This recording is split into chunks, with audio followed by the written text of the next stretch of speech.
Bismillahirrahmanirrahim. Assalamualaikum warahmatullahi wabarakatuh. Apa khabar murid semua hari ini?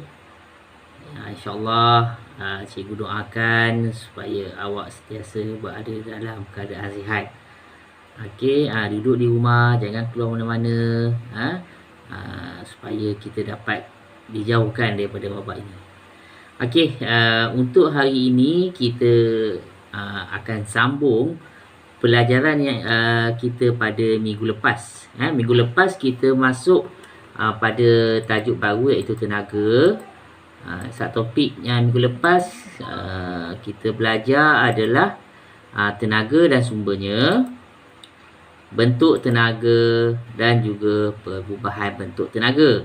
Okey, itu yang minggu lepas yang cikgu bagi awak video. Okey, awak dah lihat video, kemudian cikgu bagi satu lembaran kerja suruh awak isikan. Okey, alhamdulillah itu pada minggu lepas awak dah buat. Okey, dan pada minggu ini kita akan masuk pada subtopik yang baru. Okey. Okey, sambil cikgu ajar ni, awak tengok video ni, cikgu nak awak sambil buka buku teks sains awak. Okey, buka buku teks, muka surat. Okey, kita tak nampak lah muka surat berapa ni. 132. 132. Okey, 132. Tajuk dia, tenaga tidak boleh dicipta atau dimusnahkan. Okey, yang itu kita akan belajar pada hari ini. Dan juga subtopik seterusnya, sumber tenaga boleh dibaharui dan tidak boleh dibaharui. Ini muka surat 134. Okey, kemudian kita akan masuk subtopik yang terakhir dalam tajuk tenaga ni, ialah berhemat menggunakan tenaga. Okey, mungkin cikgu mengambil masa dalam 10 minit kot untuk nak habiskan ketiga-tiga subtopik ini. Okey, kita tengok yang pertama, subtopik yang pertama iaitu tenaga tidak boleh dicipta atau dimusnahkan. Okey, awak tengok buku teks awak, muka surat 132. Okey, sambil awak tengok video ni, awak buka buku teks. Okey. Tenaga tidak boleh dicipta atau dimusnahkan. Okey, semua perubahan yang berlaku di alam ini melibatkan tenaga. Tahukah kamu, tenaga boleh berubah bentuk kerana tenaga tidak boleh dicipta atau dimusnahkan. Okey, awak tengok gambar kat bawah tu. Okey, motosikal yang bergerak mempunyai tenaga kinetik. Adakah motosikal ini mencipta tenaga kinetiknya sendiri untuk bergerak? Okey, awak dah belajar kan pada minggu lepas tenaga kinetik. Tenaga kinetik adalah tenaga yang ada pada objek yang bergerak. Apabila objek tu bergerak, dia ada tenaga kinetik. Tetapi adakah tenaga kinetik itu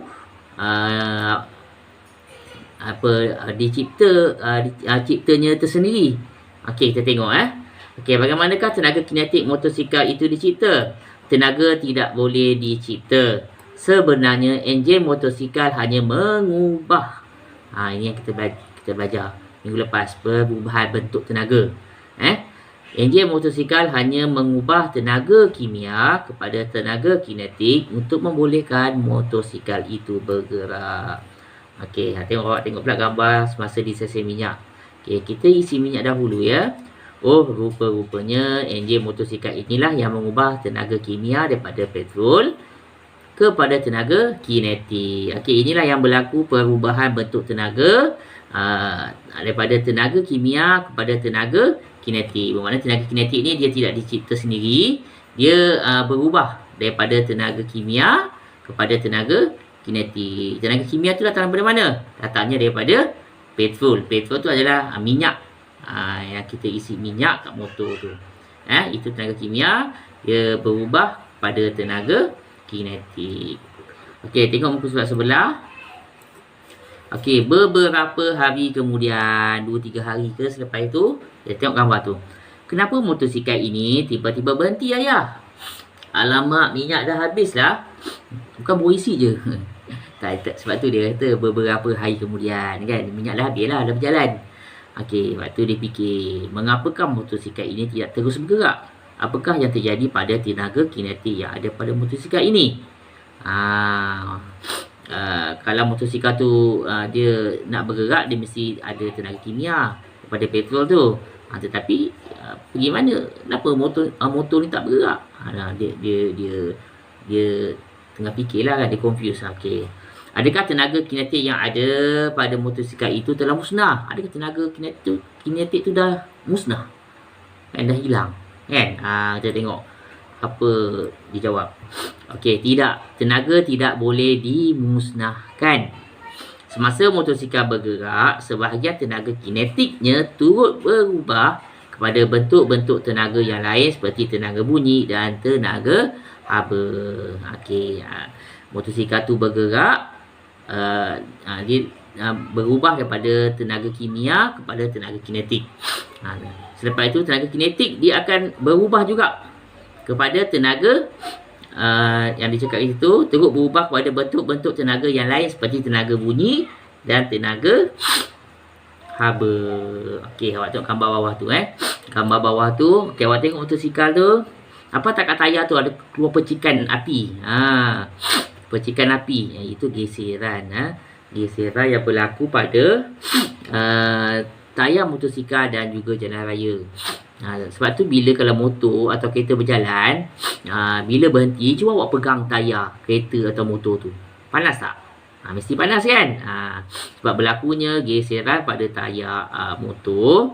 Sebab itu geseran tu menghasilkan haba, tenaga haba. Okey, tenaga bunyi pula macam mana? Yalah, berjalan kan berbunyi. Kan, motosikal jalan kat atas jalan raya. Bawa kan, bawa motor pun berbunyi. Kan. Itulah tenaga dia tukar. Awak tengok kat bawah tu. Tenaga kimia bertukar kepada tenaga kinetik. Kemudian tenaga kinetik berubah kepada tenaga haba dan tenaga bunyi. Okey. Apa yang daripada situasi-situasi yang awak cikgu dah terangkan tadi, apa yang awak dapat, buat kesimpulan. Kesimpulannya adalah tenaga tidak boleh dicipta atau dimusnahkan, tetapi boleh berubah tenaga. Okey Awak kena tahu Okey, tenaga tidak boleh dicipta atau dimusnahkan. Okey. Okey, awak buka muka surat sebelah. Surat berapa tu? 134. Okey, start topik yang kedua yang kita akan masuk pada hari ini adalah sumber tenaga boleh dibaharui dan tidak boleh dibaharui. Okey, tahukah kamu sumber tenaga boleh dikelaskan kepada sumber tenaga boleh dibaharui dan sumber tenaga tidak boleh dibaharui? Perhatikan carta di bawah. Okey, awak tengok sumber tenaga.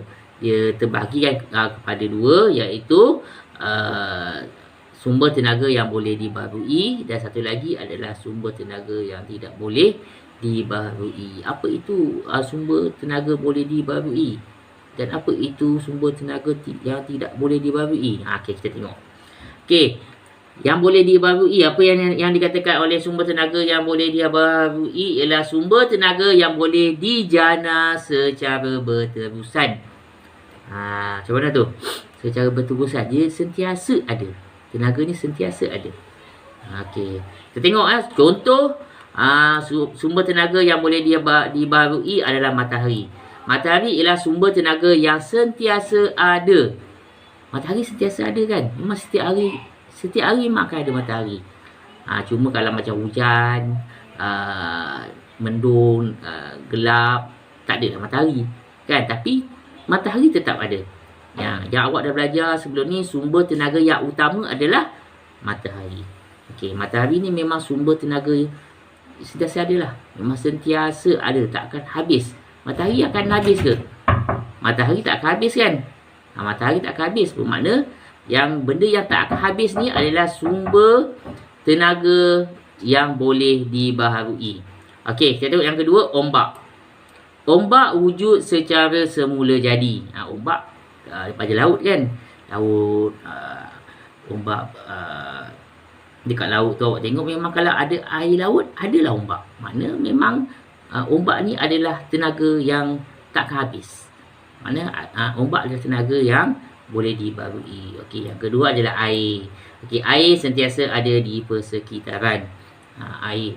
Kalau awak tengok air, kalau belajar sains tahun 2 awak belajar kan, dah belajar kan sains tahun 2 yang topik bumi yang ada sumber air.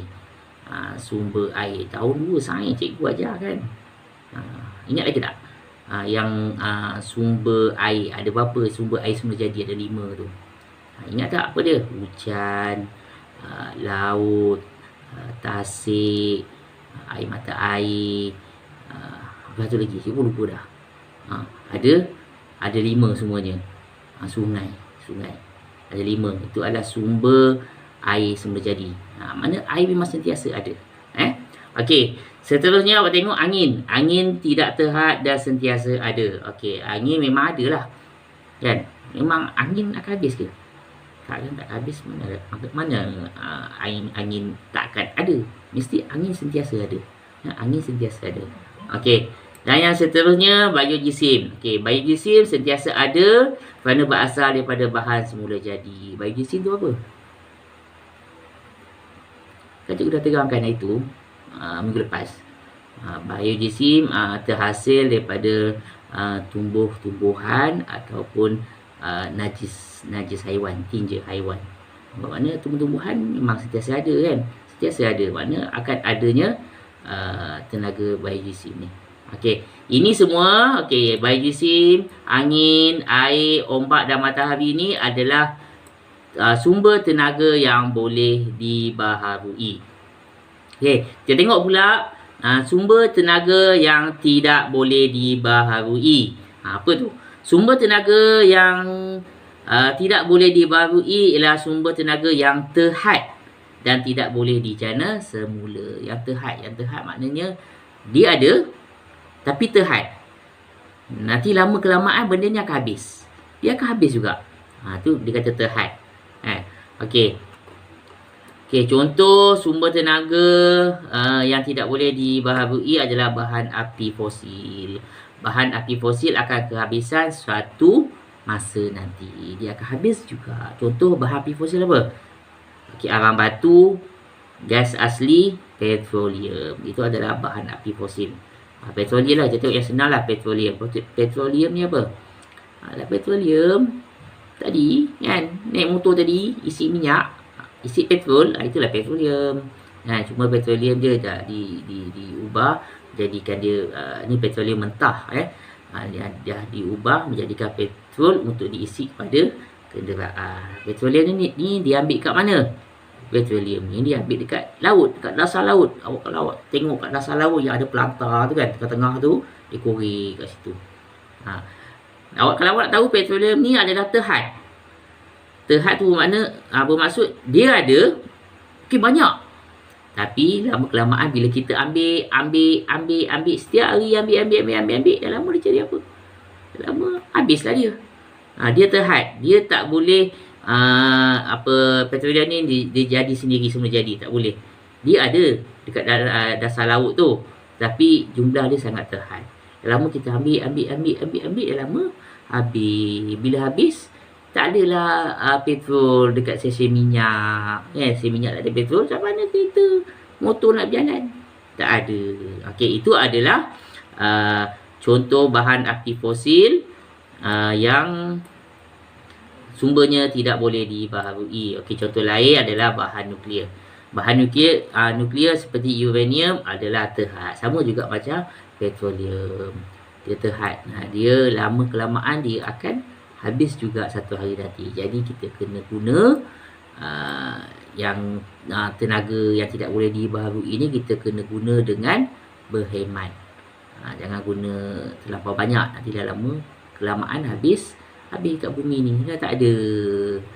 Okey, itu adalah sumber tenaga yang tidak boleh dibaharui. Okey, seterusnya awak buka buku teks muka surat 136. Okey, ni satu topik yang terakhir dalam topik tenaga ni, iaitu tajuknya berhemat menggunakan tenaga. Okey, kebanyakan tenaga yang kita gunakan pada hari ini berasal daripada sumber tenaga tidak boleh dibaharui. Kebanyakan, bukan semua, kebanyakan. Dia kata sini kebanyakan. Untuk memastikan kita mempunyai sumber tenaga yang mencukupi pada masa akan datang, kita perlulah berhemat menggunakan tenaga. Berhemat tu apa? Berjimat cemat. Berhemat. Okey, apakah kepentingan penggunaan sumber tenaga secara berhemat? Perhatikan situasi di bawah. Okey, awak tengok gambar tu Yang gambar 2 ke atas tu. Okey, panasnya hari ni, sekejap lagi sejuk lah, dia buka aircon kan. Waktu siang panas, dia buka aircon. Okey, selepas sebulan, mahalnya bil elektrik bulan ni, banyak tenaga elektrik yang telah digunakan. Nampak tak? Ini adalah contoh penggunaan tenaga yang tidak berhemat. Kan? Dia guna aircon terlalu kerap, tak ada masalah, nak guna boleh. Kan? Tapi bulan-bulan kenalah bayar bil. Kan? Sekali bil berapa? Ambil kau 400-500. Mahal tak? Mahal. Dia kalau boleh siang tu, tak payahlah pakai aircon. Okay, awak tengok macam gambar bawah ni. Kan?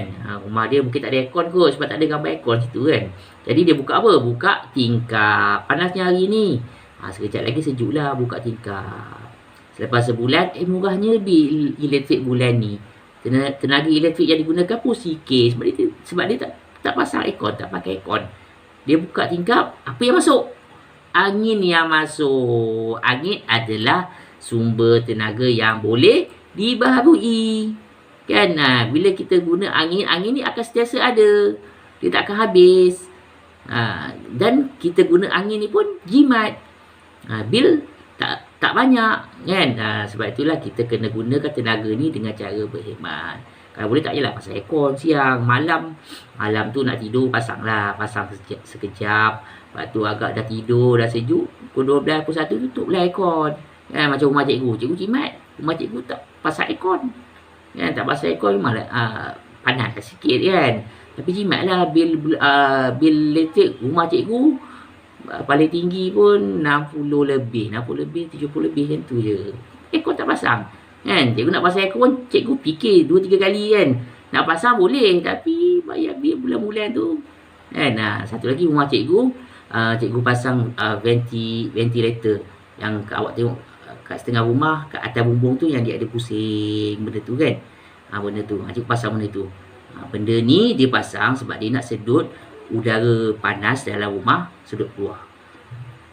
Cikgu pasang 2, satu kat bahagian depan rumah, satu kat bahagian belakang rumah. 2 lah cikgu pasang. Pasang benda ni dia tak pakai bil elektrik.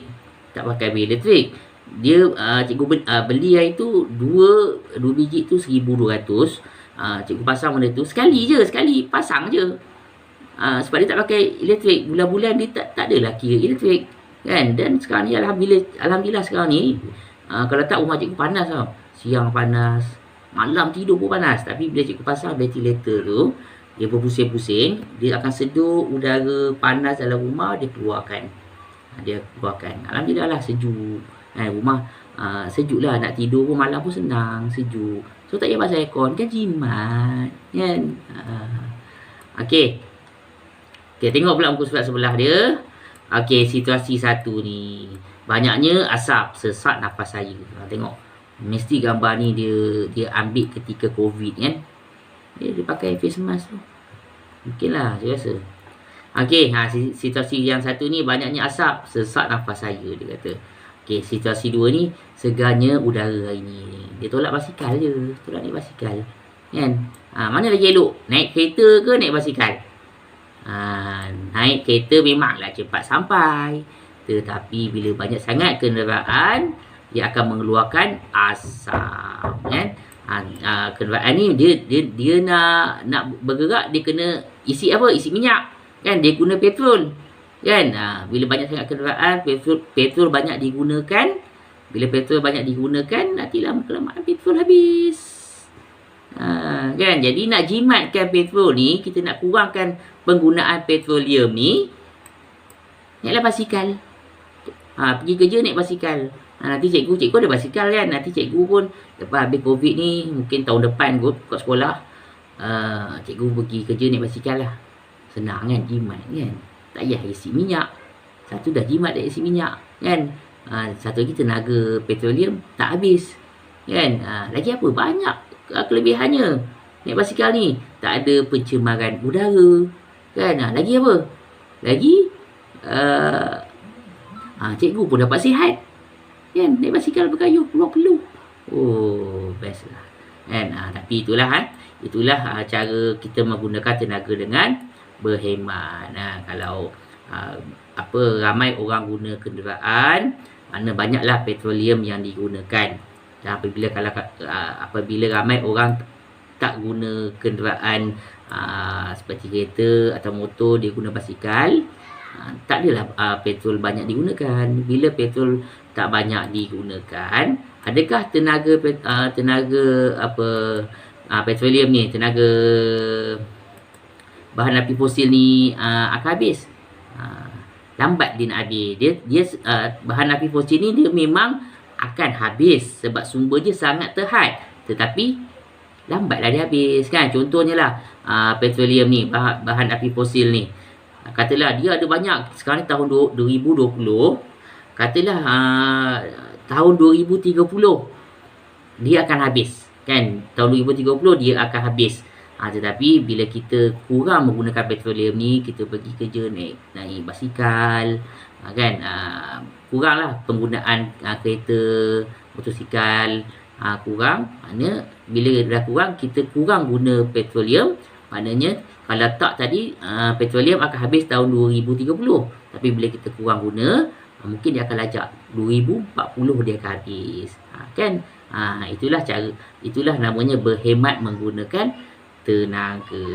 Okey, saya rasa sampai sini je lah topik kita pada hari ni. Dan bila kita dah masuk berhemat menggunakan tenaga ni, bermakna kita dah habislah topik unit 7 tenaga ini. Okey, cikgu harap awak faham apa yang cikgu terangkan ni. Maaf lama sangat, 22 minit kata. Tak apalah, awak tengoklah kalau rasa macam bosan ke kan, laju-laju kan sikit. Tapi kalau awak laju, awak tak dapat lah apa yang cikgu sampaikan kan. Sambil-sambil awak tengok buku teks, sambil makan nasi ke, makan keropok ke, tengoklah video cikgu kan. Kita COVID je lama tak pergi sekolah kan. Bila lagi nak pergi sekolah? Tahun depan, lambat lagi kan. Bila lagi awak nak jumpa cikgu kan.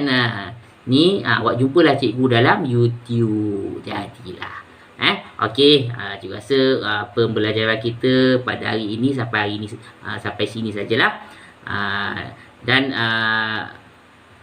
apa yang awak dah belajar pada hari ini, cikgu harap awak dapat fahaminya dan kemudian dapatlah amalkannya dalam kehidupan seharian awak. Okey, selepas ni awak siapkanlah tugasan yang cikgu berikan pada awak. Okey, itu sahaja sehingga kita berjumpa lagi pada minggu hadapan, insya-Allah.